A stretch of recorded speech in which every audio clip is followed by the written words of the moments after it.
He's prepared for all matchups, but I know his PvP is just generally good. Okay, so let's see how his TVT is.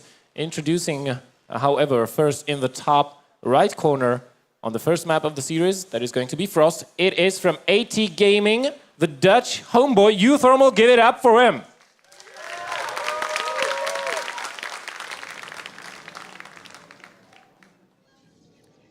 And in the top left, it is going to be playing for Team Fnatic. The player from Denmark, it is Ignite.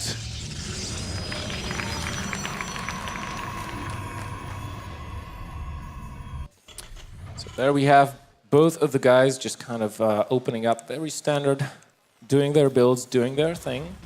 Now I wonder what the opening is going to be for uThermal. I have seen him go for go with a command center first against Protas's on this map before. Command center first is a bit more popular recently. You see players like 4GG even do it on 2 or 3 player maps.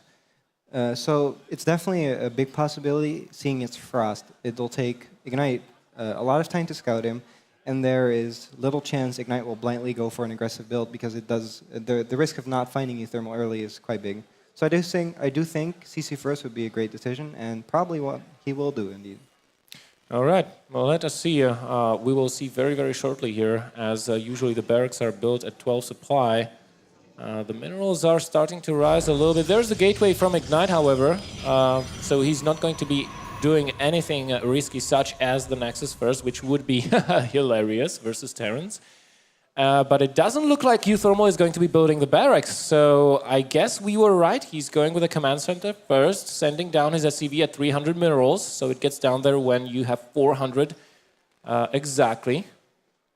This is a very heavy macro opening here from uThermal. I'm curious if uThermal will throw down 2 barracks and delays gas a bit, or if it'll go straight into tech.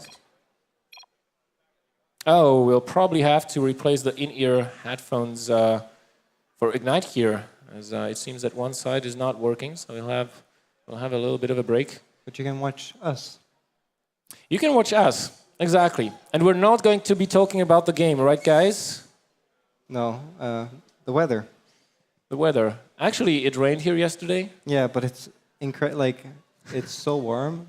Like, it's not even funny, man. Like, if you go to like dude, you're telling me about being warm. Like, look at yourself. Yeah, you have a T-shirt, right? I have an undershirt. Yeah. I have a shirt and I have a jacket. Okay. And I'm wearing flip-flops. Oh my god. I came prepared, man. Like, but yeah, like it's the difficult kind of heat. It's heat. It's moist. Not dry exactly. Heat. Dry heat is doable. But I think all the other guys are fine here in the hall, and I'm very confident that once we get those games going, you will be enjoying them quite a lot, and the crowd will get a little bit louder here. We'll just have to wait for Ignite's in-ear headphones to be replaced, and then we can go. See Grubby playing a bit, practicing, maybe thinking about how his previous games went. Yeah, or maybe just playing the ladder, calming himself down a bit. And so far, it's been a great experience here. We had a giveaway on the stage. What did we give away? I don't actually remember. I was outside smoking, so... Oh, it's a bad habit, man. Yeah, I know, it's a bad habit. I'm trying to shake it, man. Okay. I mean, don't be too hard on me. Have you tried those... Have you tried the e-cigarettes? No. I don't like that stuff. I'm a traditional guy, so I make my own cigarettes. You're a hardcore smoker? Yeah, not really. But let's get away from the negative stuff, Okay. and let's actually say something that will be of use to our audience. For anyone in here at Apicon, if you want to give it a shot to play on the main stage with all the other people watching, I know it can be a little bit unnerving. You'll have a chance to do so after the best of 7 finals is concluded. Whoever wants to play a free-for-all after the main show is warmly invited to come on to the stage.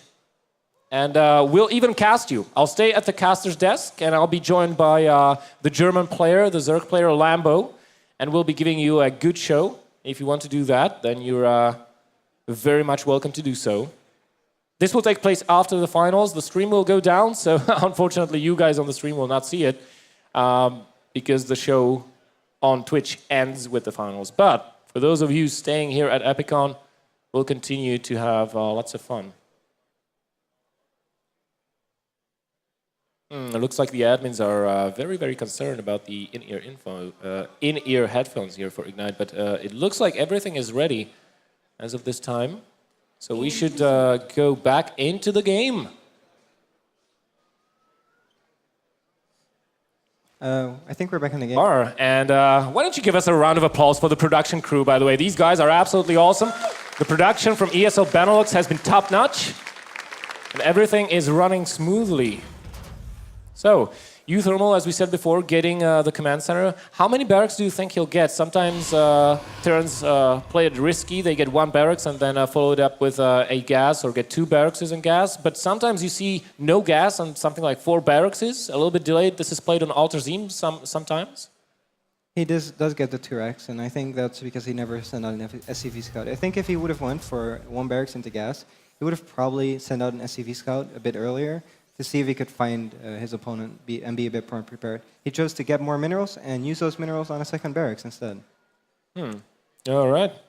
So here's a scouting probe from Ignite. Still has to find his opponent. uThermal is going to be a little bit luckier here with his scouting, because his SCV is going to find the position of his opponent straight from the first go. There's the Nexus, skipping all units here on the Protoss side, so not getting anything. So far, we are looking at a very nice macro beginning here for both players. Nexus before anything else, straight after the Cybernetics core. Still, he could have gone for something like a Gate Nexus into a core, but that's a little bit risky against early pokes. uThermal, however, will have to be playing defensively for the opening a couple of minutes of this game. And he is. He's getting a 3rd barracks, which is the safe play in PvT. This means he's going to have a lot of units when something like a Blink All-In arrives. He's going to have a lot of bio, but his medevacs are significantly delayed. He's delaying his gas, and his factory is late. Yeah, exactly. This will give opportunity to Ignite to basically tech up with impunity. And once he realizes and recognizes what build uThermal is going for, he may skip units, just get maybe a couple of sentries just to stay safe, which he is doing right now already anyways, and then just tech like a madman.